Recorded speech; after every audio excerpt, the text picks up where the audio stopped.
dengan judul Kesederhanaan dalam Perkataan dan Perbuatan.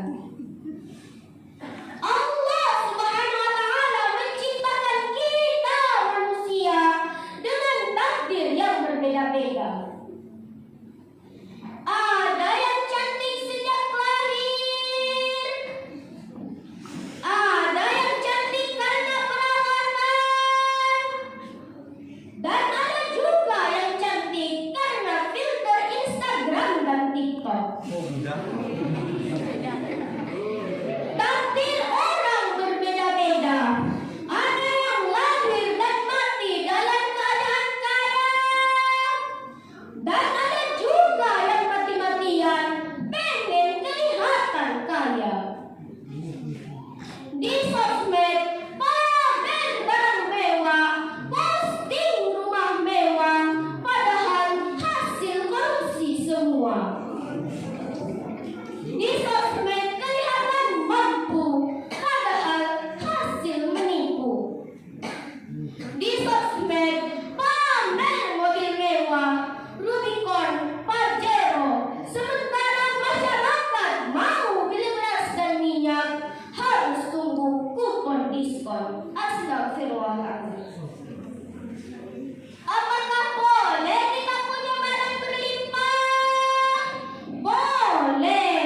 Apakah boleh kita punya harta berlimpah? Boleh. Apa yang tidak boleh? Yang tidak boleh adalah mengambil atau merampas hak milik orang lain dengan cara yang tidak halal. Ummah saling melakbi jamaah tarwih yang sama berbahagia. Allah Subhanahu wa Ta'ala berfirman dalam surah Al-Isra ayat 37. A'udzu billahi minasy syaithanir rajim. Bismillahirrahmanirrahim. Wala tamshi fil ardi maruha.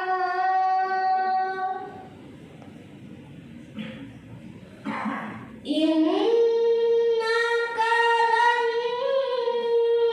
tahriqal arda wa lan tablughal jibala tula.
Di bulan Ramadan ini seharusnya yang kita gali adalah potensi untuk memaksimalkan pahala dan menutup semua lubang kemaksiatan kita.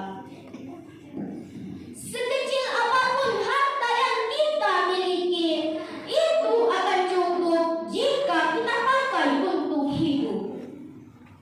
Tetapi sebanyak apapun harta yang kita punya, itu tidak akan pernah cukup jika kita pakai untuk gaya hidup.